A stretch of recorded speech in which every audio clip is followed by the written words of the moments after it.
The briefcase slipped from William Everett's hand before his mind even caught up. It hit the marble floor with a hollow thud that echoed through the cavernous kitchen, but the sound barely registered. His body locked, every muscle taut with alarm, as his eyes fixed on the scene before him. Inside the wide farmhouse sink, his 3-year-old daughter Laya sat shivering in a plastic basin, her tiny lips tinged pale from fever, and bent over her, sleeves rolled up, hands steady, was the new housemaid Noah Carter. For an instant, William's brain fired through every nightmare it could conjure. He saw risk. He saw threat. He saw someone touching his child's body without permission, and the image seared into the hollow of his chest like a flare. The air thickened. His jaw clenched so hard it hurt. Panic flooded his throat like rising water and made every word burn. When they tore out of him, they sounded like glass breaking. "What in God's name are you doing with my daughter?" Noah flinched at the force but did not recoil. He stayed hunched over the little girl, eyes calm and voice even, explaining through the storm of accusation that there was no cold water, only warm water, only a wrapped cloth, only a desperate method to pull the heat from her burning skin. William could barely hear him over the pounding in his own head. The words twisted as they reached him, warped by the old scaffolding of judgment that still stood inside his mind. "You're the help, not her mother." His tone made the space colder. It carried the echo of all the invisible boundaries he thought kept order in his world. Men did not bathe children. Gay men certainly did not. Noah stayed silent then, one hand on Laya's back, checking the warmth with the inside of his wrist, while the other draped a dry towel around her small shoulders. Laya stirred weakly. Her cheeks were flushed, her breath shallow but steadying.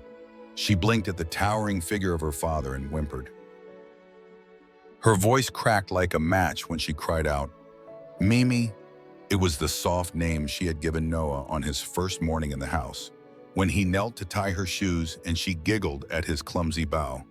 The sound carved straight through William's anger, but he didn't let it show. He ordered Noah out of the house before sundown, said the word fired like a verdict, and walked away before the image of his daughter's tear-streaked face could unravel him. That night, the mansion felt too large. Its hallways hummed with the absence of Noah's quiet footsteps. William sat outside Laya's bedroom, listening through the door as her fever broke. She slept at last, cheeks damp but cool, breath rising with the gentle rhythm of peace. He should have felt relief. Instead, he felt hollow, restless.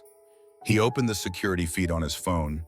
The camera in the kitchen replayed the moment he had burst in, only this time stripped of the adrenaline that had blurred his vision. The footage cut deeper. Noah testing the water on his own skin before easing Laya into it, his careful hands pressing the warm cloth across her brow, the soft hum that grew into a song, "You Are My Sunshine." William froze. That song. Grace used to sing it when Laya was still cradled in her arms. It was the last lullaby she ever sang before the cancer took her voice. William watched Noah's lips form every word as Laya's eyes fluttered shut in the footage, and something inside him buckled. It wasn't threat. It wasn't danger. It was care so fierce it burned quietly. He had mistaken devotion for trespass, tenderness for harm, and in doing so, he had cast out the only person who had truly seen his daughter's need. As the video ended, William felt the weight of the house pressing in. Marble and glass had never seemed so brittle. If you believe care can be power, stay with this story. And if you want more stories that see the invisible, follow Heart's story and share this one, because somewhere, another Noah is waiting to be seen. The next morning, the city still held the hush of dawn when William Everett steered his car off the main road and into the countryside. The mansion's long shadow lay miles behind him, yet its silence had followed him here, heavy as stone in the passenger seat. On the dash sat a small silk handkerchief folded with almost ceremonial care. Noah had left it behind, draped on the arm of Laya's rocking chair, its edges still faintly smelling of chamomile soap. It was a fragment of presence in a house that had swallowed him whole the moment William said, "Fired." William parked in front of a modest cedar cottage that seemed to grow from the soil itself. Vines crept along its porch railings, and morning glories curled open to the pale sun. An elderly woman stood at the doorway, her frame slight but her posture unyielding, wrapped in a wool shawl despite the soft warmth. Her eyes, clear as river stones, met his without surprise. She had known he would come. Inside, time slowed.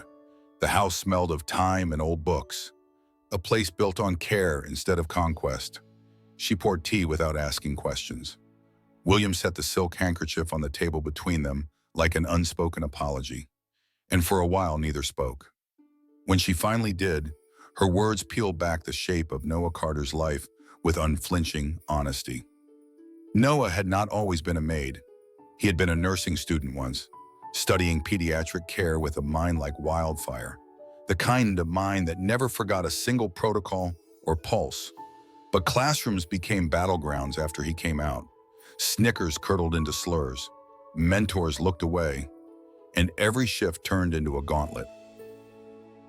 Then his grandmother, the woman now across from William, fell ill, and Noah left school to keep her alive. He took cleaning work at night to pay for her medicine, stitched care into every corner of the world that would let him stay, even if it was only long enough to scrub its floors. William felt the explanations settle like lead in his chest. He had mistaken humility for weakness, silence for servitude. Noah had not been invisible. He had been surviving. When William rose to leave, the grandmother's gaze caught him in place. "He does not need saving," she said softly. "He needs space to be who he already is." By the time William pulled back onto the road, the handkerchief lay folded again in his pocket, not as evidence of shame, but as a vow. That night, he drafted a formal offer letter, his first act not of power but of repair. Noah would return not as the help, but as nanny and pediatric aide, with a written contract, a named salary, and full sponsorship to complete his unfinished degree. He would have authority over all decisions regarding Laya's health and development. Noah responded with quiet precision, accepting only under two conditions. First, his professional title and expertise would be respected at all times. Second, every request or instruction would be documented in writing, to remove the soft tyranny of casual dismissal that had followed him through every job before. When he returned to the Everett estate, he did not slip through the servant's entrance. He stepped through the front doors, shoulders squared, wearing no uniform, but the measured calm of someone who had reclaimed his name. The marble halls did not seem to swallow him now. They bent around him, subtly, like walls learning the shape of something they could no longer erase. In that quiet shift, William saw the truth he had missed. Dignity does not bloom from titles or wages. It grows the moment someone stops asking permission to exist. The first morning, Noah Carter escorted Laya into the rose-bricked gates of St. Augustine Academy. The whispers began before their feet crossed the courtyard. The school was immaculate, with ivy clinging to ancient stone and the scent of polished wood drifting from tall windows. But its beauty carried an undercurrent of watchful eyes. Parents in pressed linen and tailored blazers turned their heads like clockwork mechanisms, smiles fixed and brittle. Their gazes skimmed over Laya's soft curls and bright backpack, then snagged on Noah, his crisp navy jacket, the small rainbow pin on his lapel, and the steady way he held the child's hand. It spread in murmurs: a man, a nanny, and gay three words braided into scandal by mouths too quiet to be honest. By the time they reached the glass doors, a message already waited in William Everett's inbox from the school board, padded in polite language yet sharp beneath a reminder about presentation standards and community expectations. It did not name Noah, but it didn't need to. William did not reply with diplomacy. He arrived that afternoon, black suit slicing through the school's soft tones like a blade, and requested a meeting with the headmaster and several trustees. They gathered in a paneled office that smelled of varnish and restraint, trying to mask disapproval with measured tones. William did not sit. He spoke not with anger, but with finality, like someone placing a cornerstone. He told them any hand laid on the dignity of his household, on Noah's position, on Laya's trust, would cost them far more than his financial donations could ever cover. Silence followed, heavy as cathedral air. The trustees understood the warning dressed as courtesy and nodded like men signing treaties. Outside, while Laya played beneath a stone arch, Noah knelt beside her to teach what words could not always shield. He told her the world could be loud with noise that had nothing to do with truth. That courage did not mean shouting over it, but holding still and steady until it passed, like a tree in high wind. She listened with the grave concentration of small children who understand more than they can say. The noise grew louder beyond the school walls. Tabloids ran photos of the gala invitation where William had listed Noah as Laya's guardian escort, a detail that should have been nothing but became spectacle. Billionaire brings male nanny to society gala. One headline sneered, as though care were an impropriety. On the night of the gala, chandeliers blazed over silken crystal, and Noah walked through the crowd with Laya's tiny hand resting in the crook of his arm. Conversations faltered mid-sentence. He felt their gaze. The weight of curiosity sharpened into judgment, but he did not shrink. When someone asked for a photograph, he allowed it, then said calmly, "I am not a backdrop. I am the person raising her." The words landed not like defiance, but like gravity undeniable, grounding everything around them. William stood several paces back, watching without interference, resisting the old instinct to shield. He saw something break open in the space between chandeliers and whispers. Noah did not need rescuing. He needed room to stand. As the music swelled and Laya spun in her small golden dress, the scrutiny bent and broke around them like waves striking stone. Respect did not arrive in applause or acceptance that night, but in the quiet shift of gazes, learning they could no longer look through him. Long after the gala lights dimmed, William understood what his daughter had already sensed. Visibility was not granted, it was claimed. And for children to believe they can stand tall, they must see the adults who love them stand taller still, even when the world would rather they disappear. The pushback did not vanish with the fading of headlines. It only shifted shape, retreating from whispers into polished letters and procedural traps. Weeks after the gala, when autumn light began tilting lower through the Everett estate windows, an email surfaced from the board of St. Augustine Academy. Cloaked in bureaucratic phrasing, it carried a blade beneath its courtesy an allegation of conflict of interest, claiming Noah Carter's dual role as caregiver and educational sponsor for Laya violated institutional ethics. Attached was a formal petition calling for his removal from the school environment, paired with veiled insinuations about misuse of the scholarship funds William had pledged to support Noah's continuing education. It was no longer gossip, it was a siege. William's sister Meredith read the complaint twice, her expression tightening like wire.